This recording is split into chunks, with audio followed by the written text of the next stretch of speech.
Welcome to the Christian Woman Leadership Podcast, where we hope to inspire you to embrace your God-given gifts, skills, and passions in order to lead with confidence. We want you to remember that you are fearfully and wonderfully made in the image of God, and you are fully loved by Him. You have been designed on purpose by God with unique gifts and passions in order to love and lead those around you. I'm your host, Esther Littlefield, a pastor's wife, business owner, mom, and writer. And I'm Esther's co-host, Holly Kane. I'm a wife, mom, and business owner. I also write at hollykane.org, where I focus on my passion for women's ministry. Together, we chat about important issues that Christian women leaders face. In addition, we interview other women just like you who lead in various roles, from church to community to business. Through this podcast, we offer you encouragement, tools, and resources to help you on your leadership journey. We are so glad you're here with us. Hi, friend, and welcome to episode 120 of the podcast. Holly and I are here together today, and we are so excited to be back with you and back with each other, chatting again. Yes, we are. It feels like it's been a long time, but maybe it really hasn't been. I was trying to think about when was the last episode that actually went out with the two of us. Oh, and that's true. I don't really know, but... We could look at the list, but anyway, it feels like it's been a long time, regardless of how long it truly has been. Exactly. And today we are going to start a new series of sorts, which is exciting, where Esther and I are going to be talking about the different traits or skills that will help you be an effective leader. So throughout the next few months, we're going to be chatting about different traits and discussing why they're important and maybe a bit about how to develop them. So I'm pretty excited. I think this is going to be really cool. Yeah. We actually, little behind the scenes for you podcast listeners, last Thursday we were going to record and we got on and I was like, I'm too swamped. I have too much going on. We can't record. And so Holly was like, can we just do a little planning? At that point, we actually hadn't planned anything of what we were going to record. Right. So it was going to be a little hard to record anyway. And we ended up spending the entire time talking and planning, but also talking about other stuff. So, now we have the rest of the year planned. We came up with this idea because we've talked about in the past, way back in the beginning, we did an episode about what leadership is. And we kind of had this list of things that you and I felt like fall into leadership and that leaders should have as traits. But we've never really gone deep or done a deep dive on any particular trait. Right. I mean, we've had themes before, but I think this is going to be a little bit different. And so just to be clear, the guests that we have over the next couple months may not be that's not really going to be part of the series, but Holly and I are having our own little mini series on these topics. So the first one we're going to start with is vulnerability. So nothing like starting off with a bang. We do not shy away from hard things around here. So. No.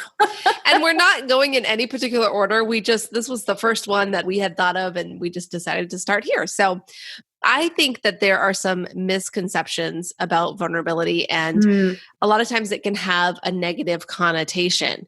So, if you think of it in terms of war or sometimes even competition, if you are vulnerable, it's usually a bad thing, right? You don't want to have a vulnerability when you are at war, or even if you are in, some sort of sports game, like if you're in playing football and you're vulnerable to something, it's, means that you have the potential of being hurt or you have an area of weakness. And that really goes in line with the dictionary definition of the word, which is capable of being physically or emotionally wounded. And another definition is open to attack or damage. So none of this sounds like a good thing as a leader, right? And it really implies risk, but it also can imply imperfection and weakness. And Brene Brown describes vulnerability as the feeling we get during times of uncertainty, risk, or emotional exposure. So, you can see why maybe when we say vulnerability is a good thing in leadership, it might seem a little counterintuitive. But let's start by talking about why we believe leaders need to be vulnerable. So, Holly, you want to get us started? Yeah. So I think it's really important that we talk about this because, as you said before, it's like risk and emotional exposure, and that sounds really scary. So it's like, I think we need to have a really good reason about why this is important if we're going to be doing all of these sort of scary things. So the first reason is that vulnerability is integral to trust, and trust is essential to leadership. It's hard to talk about vulnerability without talking about Brene Brown. So we're going to reference her and what she says a couple of times here, because she literally wrote the book on vulnerability right in our sort of modern times. So she says, based on her research, that we need to trust to be vulnerable, and we need to be vulnerable in order to build trust. So that's very cyclical. But if you try to lead without vulnerability, you're going to have a really hard time building trust. And your team needs to know that they can trust you. So one of the ways that you do this is to develop an atmosphere of vulnerability. Because who really sets the tone and creates the atmosphere of a home or a church or a small group organization? It's the leader. Right. So we're actually going to be talking about how to practically do this in a few minutes, but there are a couple other reasons why we think it's important to be vulnerable as leaders. Yeah. Another reason that we thought of is that vulnerability is really necessary for new ideas and for change to take place. And again, Brene Brown says, and these quotes that we're mentioning are from her book, Dare to Lead. And so we'll put the link to that in the show notes. But she says, without vulnerability, there is no creativity or innovation.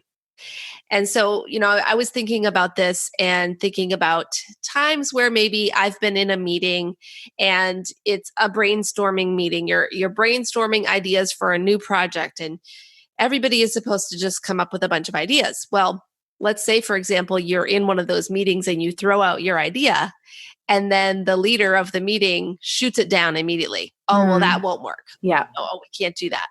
Or somebody else. It could be somebody else in the group too. But particularly if it's the leader, that completely just takes away any option for vulnerability, because at that point, you have shared an idea, you have put out your thoughts into the world, and that takes vulnerability. It takes opening yourself up to being criticized, to any kind of attack, basically, on your idea. And so in that example, it's really likely that not a lot of other people are going to start sharing their creative ideas or their thoughts, because that vulnerability has been squashed, essentially. So in a group setting, it's so important to have that vulnerability there and that atmosphere, or else that creativity just can't exist. And I think about, as you kind of talk about that, how quickly that atmosphere is squashed by just a few words, right? Yeah. Like, you can take all this time to build this atmosphere of vulnerability, and then with a really quick sentence, well, that won't work, it's completely squashed. So yeah. Interesting. Yeah. All right. So the third one is that vulnerability acknowledges that we are emotional beings. So sometimes we think that we have to compartmentalize our life and leave our feelings at home as leaders. We have to stuff or ignore what's really going on below the surface. And you almost get to the point where, to some extent, you're acting as a different person at home or at work or in your leadership role. But that's not really what vulnerability calls us to do. It allows us to recognize that we're emotional beings, and it's actually more productive when we acknowledge how we're feeling about a particular situation or problem, rather than try to pretend that it's not happening. And frankly, people can generally see through that anyway. So it takes vulnerability to acknowledge to another person how you're really feeling. But when you do, it's so powerful, and it can transform you.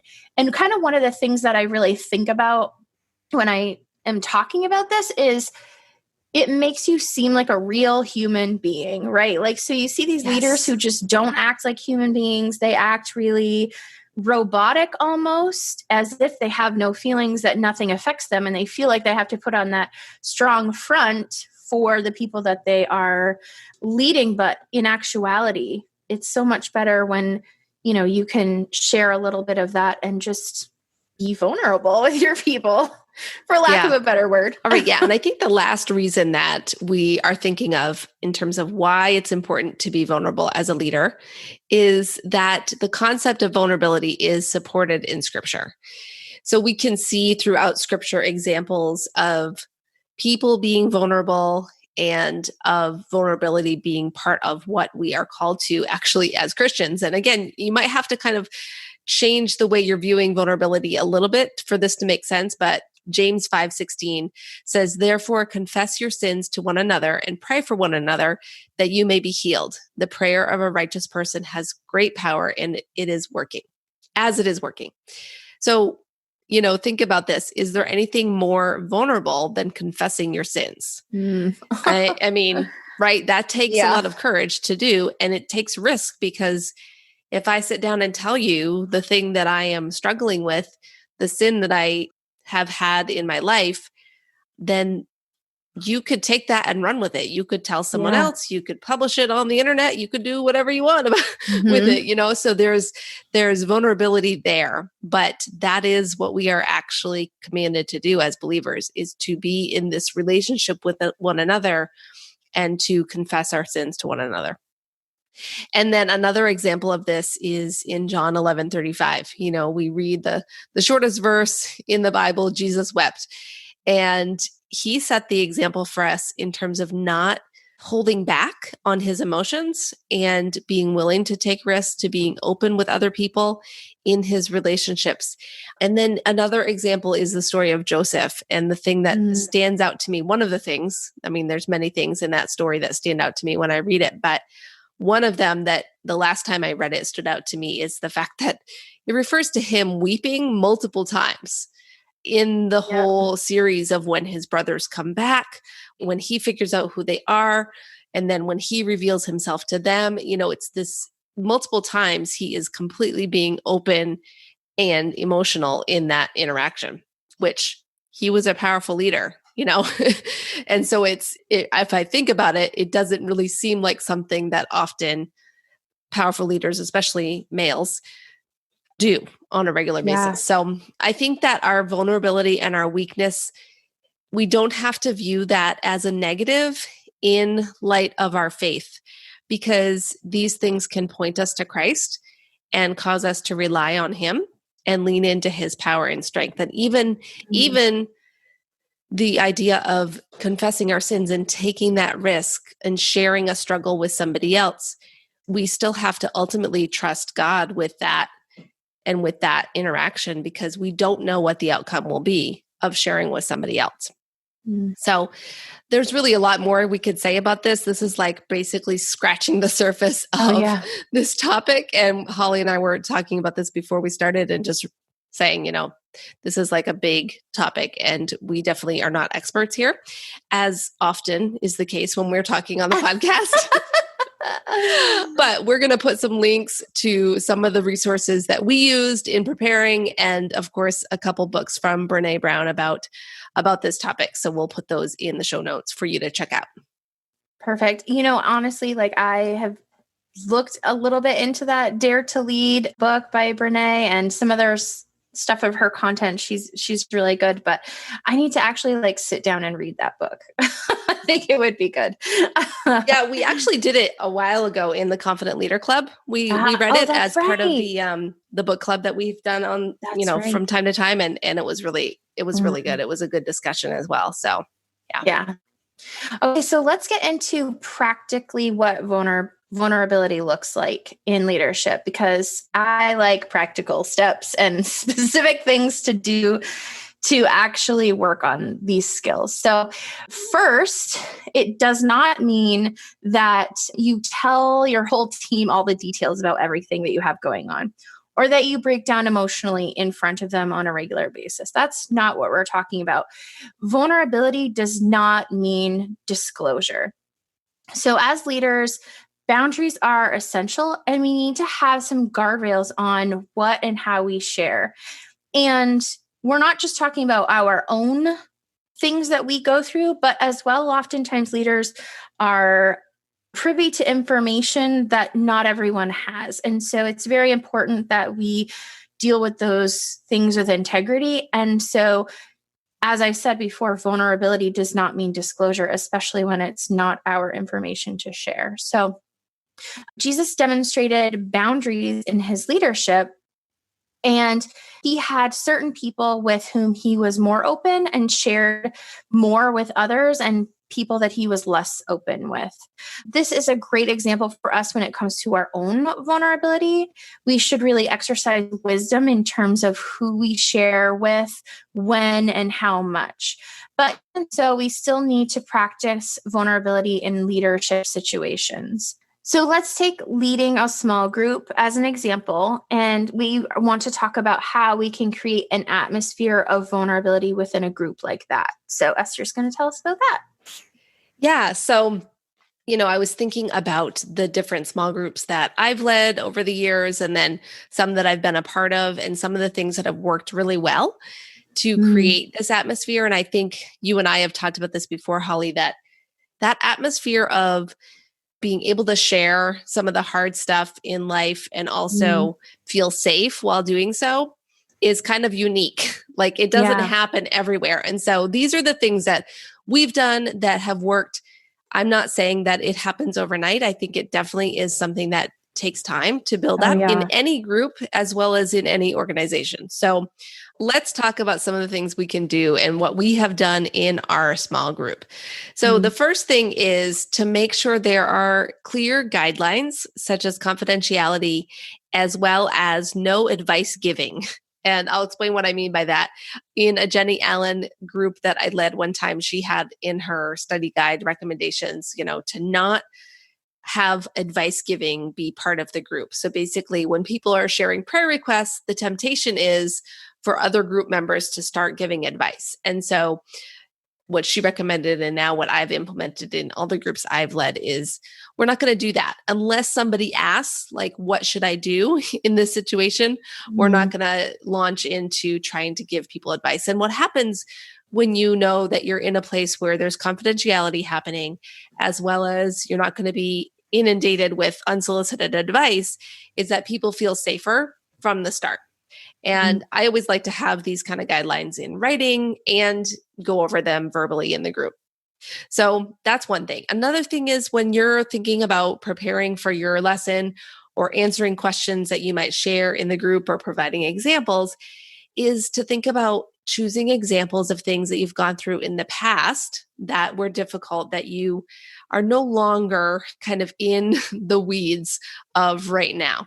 And I know we've talked about this before on the podcast with guests, and I think in some of our conversations, but it's tempting sometimes to go right into launching into some example from your current day life.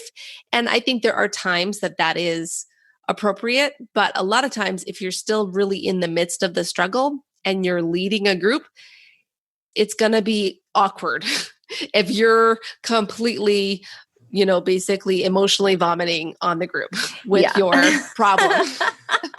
So we don't want to do that as leaders, but you can open up and demonstrate that vulnerability and share about something that you've been through, and even share any of the emotions associated with that. And that can set the tone for the sharing in the group.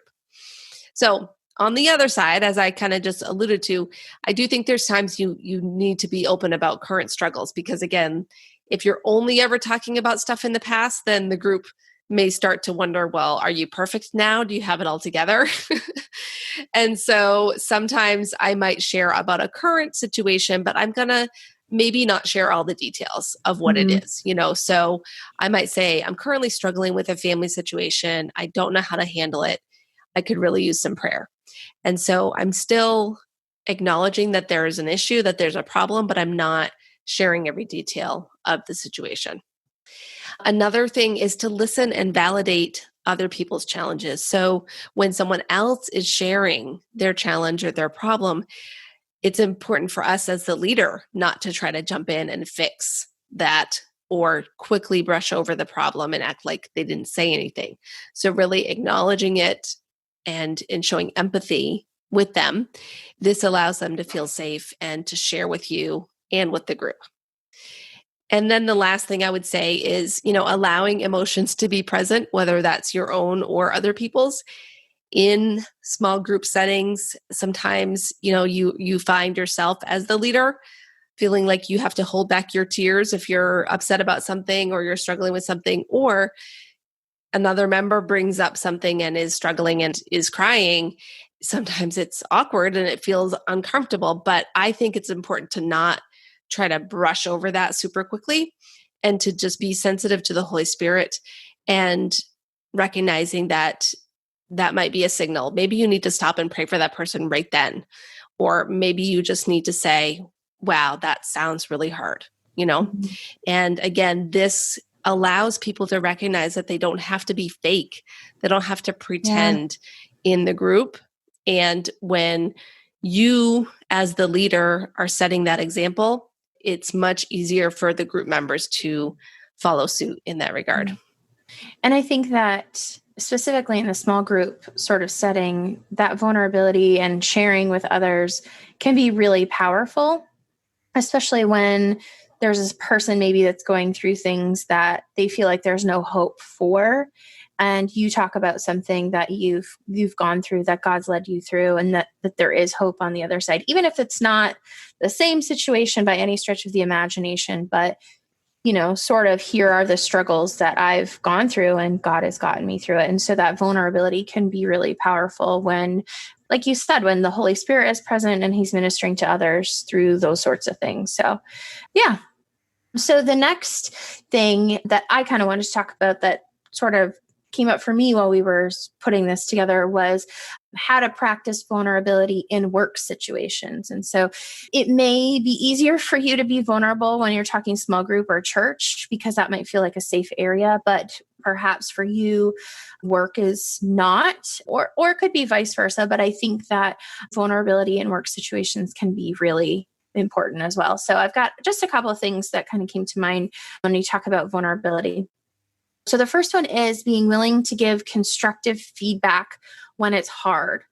So it's easy to give feedback when you keep other people at arm's length, but it can generally come off as criticism rather than feedback. And so you've got to be willing to give feedback in a constructive way in a relationship that you've already earned trust in. So pretty much, as we talked about prior, being vulnerable creates trust. And so when you've created that atmosphere of trust in a relationship, it's so much easier to be able to give feedback that's not taken in a criticism or condemning way.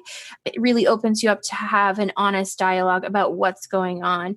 And you'll find even that when you're able to do this, you're able to almost get to a deeper level with the people that you're working with if they are also willing to be vulnerable.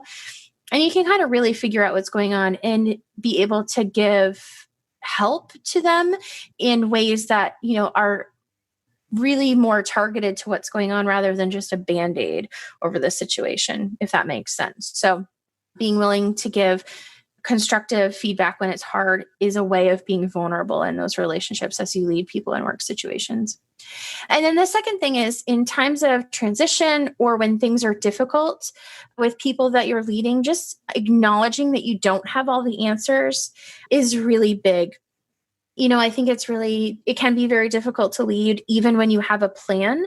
But when you don't have a plan and you're trying to sort of feel your way through difficult times or transition or, big, heavy things that you're dealing with, it can be even more difficult to be a leader. And so if you don't pretend that you have it all together, then people are more able to see that you are vulnerable and that you trust them with the fact that, you are doing your best. You're trying to make the best decisions for everyone involved. And that you trust those people with the fact that, you're still figuring this out and that you might falter, you might make a mistake, but you're there to sort of help them through this difficult time or transition. So yeah, I think that it's equally as important to be vulnerable in work situations, because I think that a lot of times how we handle ourselves as leaders in the marketplace really does show our faith and can really be a really good catalyst to people who are not of faith and who kind of see people of faith in one specific light. I hope that all makes sense, but it can be a good testimony, I guess is what I'm trying to say. So Yeah, I love that. So let's talk about what we can do personally as leaders to practice vulnerability. So there's a few things I think we need to keep in mind. First is that it's really important for you as a leader to have a place where you can share both the positives and the negatives of your life, besides with the people that you are leading.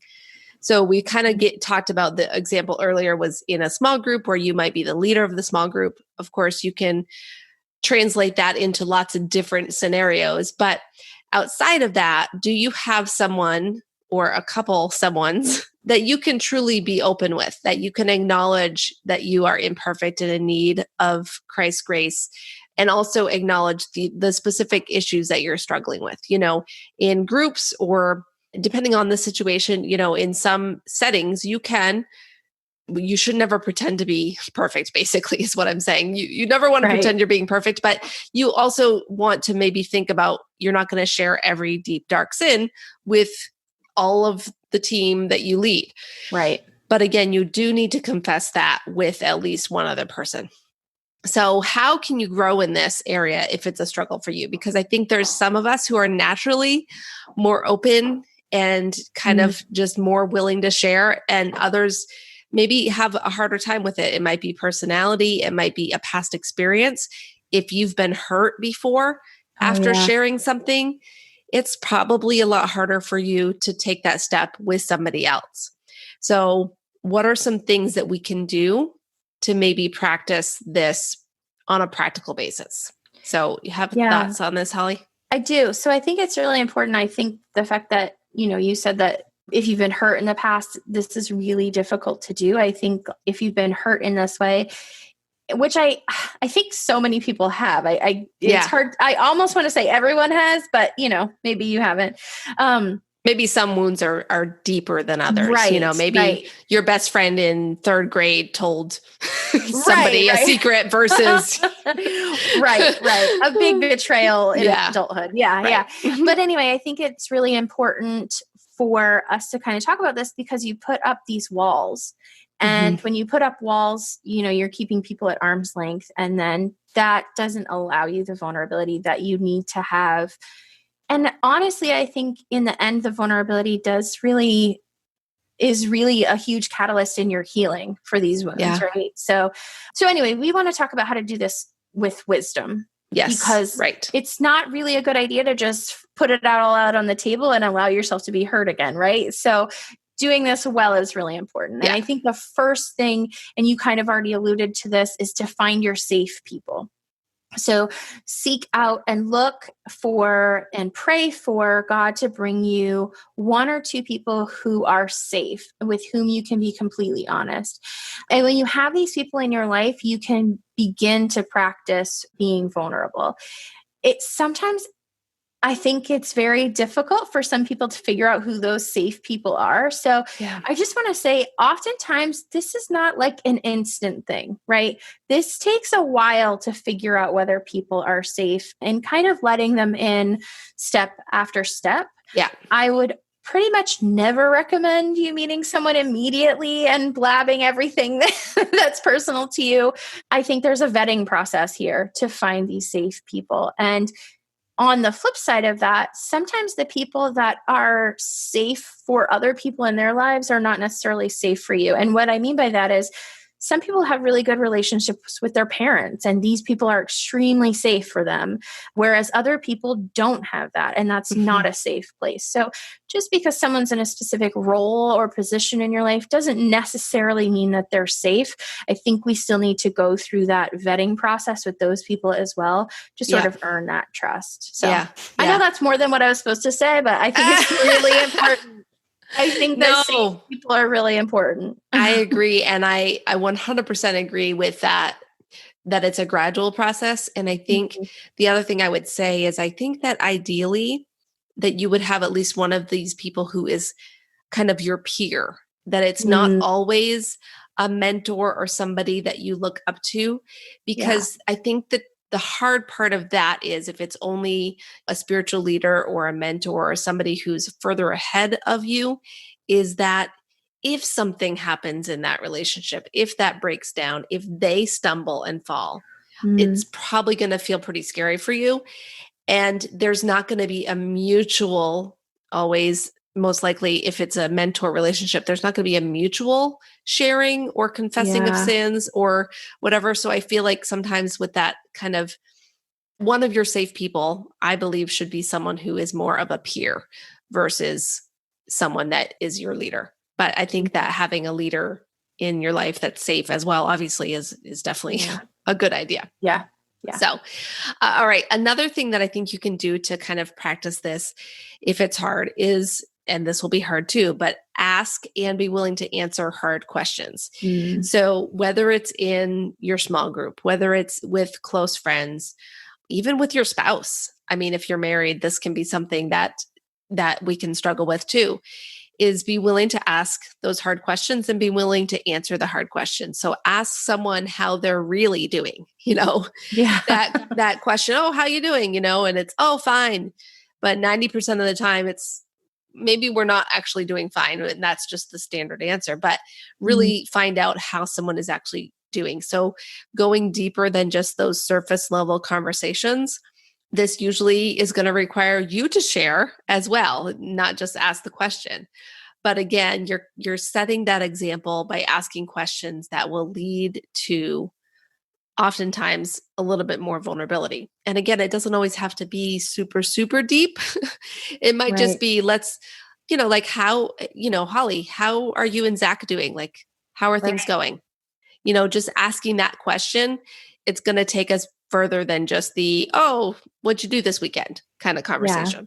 So, and I think when someone's earned that trust, so if any random person just came up to me and said, how are you doing? No, really, how are you doing? I would probably still just say, oh, I'm doing fine. Or I might just say something really surface. Oh, we're having a hard time with going back to school. But if Esther comes and says to me, how are you doing? Right off the bat, my walls are down and she immediately gets the sort of deeper stuff that maybe she wasn't really asking about. But, it's, as we kind of talk about those safe people, as they kind of get to that point and they ask those hard questions or they dig a little bit deeper, it's easier for those walls to come down. So. Yeah. And I think that the part about being willing to answer, I think of, I tend to be one of the people in my relationships that is more open. Like I tend to probably sometimes err further on the side of too much sharing than not enough. And, I try to make sure I keep that in check, but I do share sometimes more openly than some of my friends and some of the people that I'm in other relationships with. And so sometimes I have to kind of push a few of my friends to share. And it's a balancing act because I don't ever want to push someone too far, where they're just uncomfortable. But at the same time, if it's hard for you, then having one of those friends who will push you a little bit is probably a good thing. But if you keep clamming up every time they push and you never share, then that relationship can't grow. It's kind of at a stunted point. Yeah. Because they're not going to, if you're not sharing at all, they're not going to feel like that maybe you're the safe person for them either, Yeah. So I think it's just also part of that relationship growth process that you have to be kind of equally willing to take those risks together. Yeah. Yeah. So I really agree with that. But I think that one of the things that I think is really important is you've earned that privilege to be able to push, right? Like, these are not just people you've known for I don't 6 months, you know what I mean? Like casual. These are people that you've known for years and years and you've had sort of deep conversations with before that it's safe to push so far and you've earned that privilege. So right. Anyway. Yeah. So the next thing I think, as we're kind of talking about sort of the deeper end of this, if you're not quite there, sort of the next thing is to start small. So if you really do struggle with being open and vulnerable, start with something small.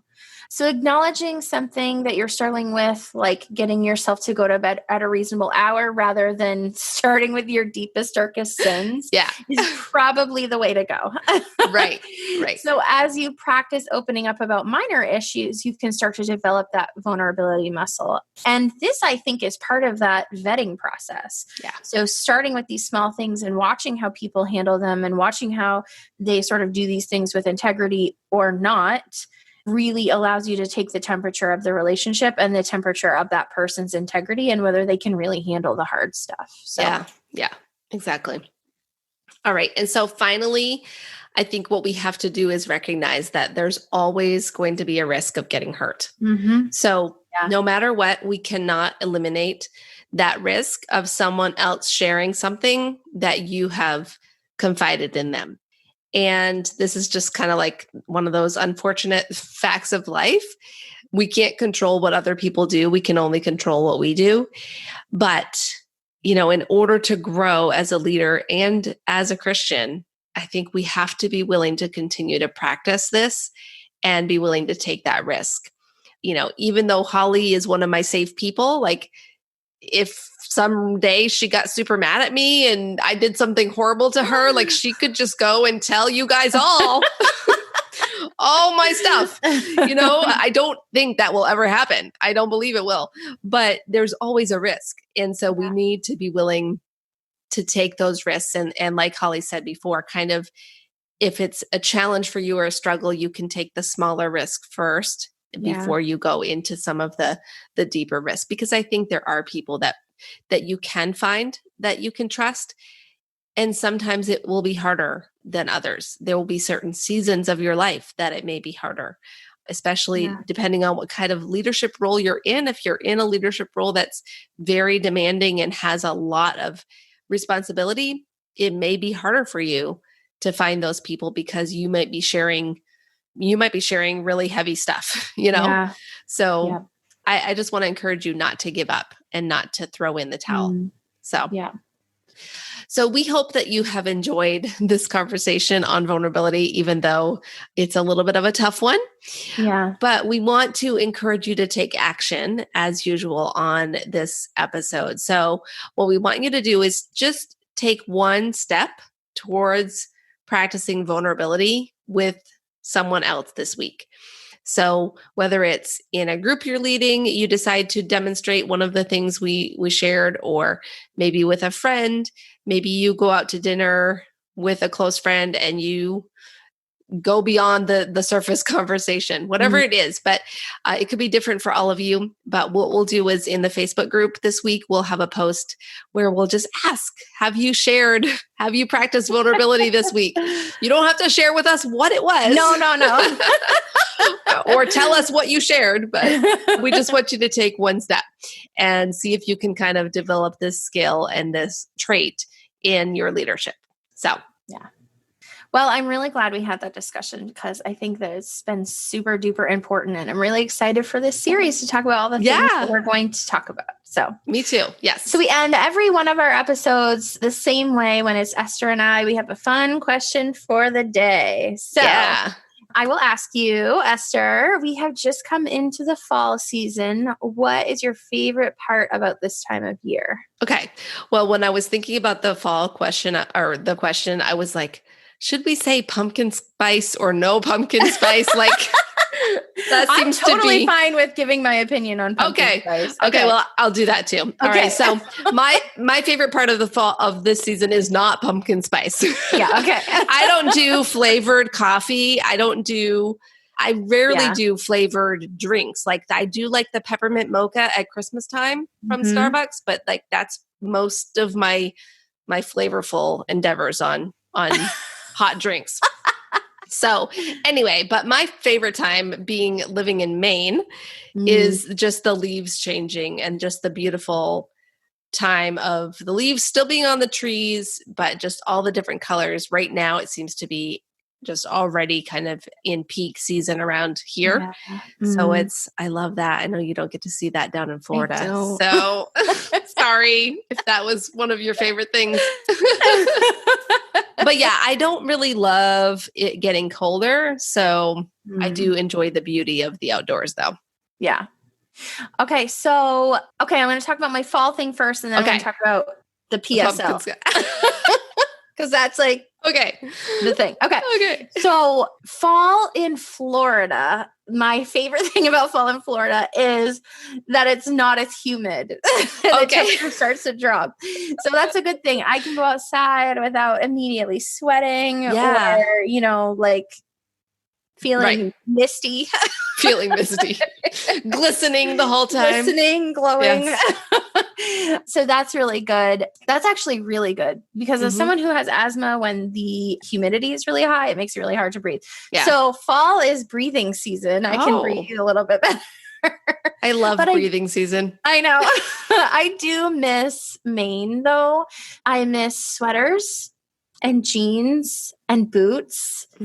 So maybe it's just the fall fashion that I miss. Because I still have a huge bin of sweaters here in Florida. And it's like the stupidest thing, but I just can't get rid of them. I mean, it's like when we were there in January, maybe you can wear a sweater around that time of year a little bit, but it's definitely not like when it's 45 degrees here in Maine. But when it does get cold, the cold is very different. Yeah. It's not, I don't know, it's a wetter, moister cold and it like goes right into your bones. So you do need a sweater maybe 1 or 2 days a year.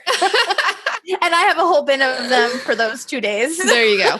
So so I miss that. I miss apple picking too. Oh, yes. Yeah.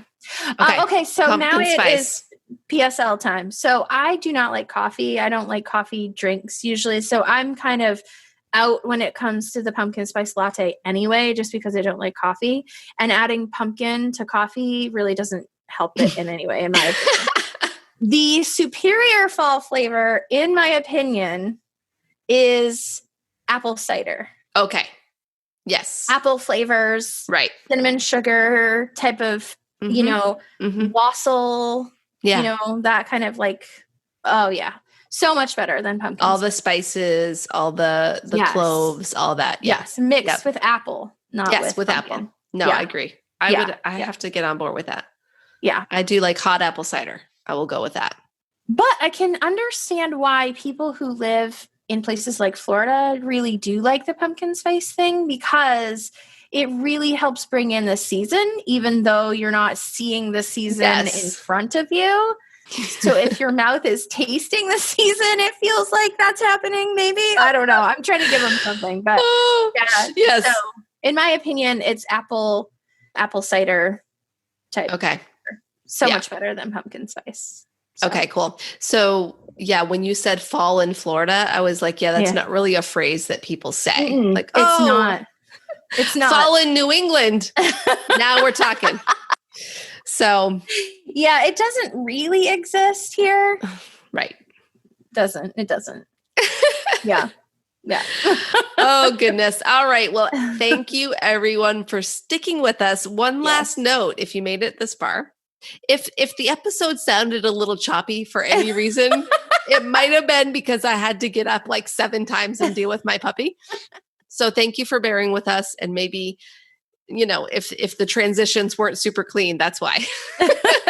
This is us being vulnerable. Maybe our editor can fix some of that. So thank you all. Shout out to Brian. He helps us sound good. That's right. Thanks, Brian.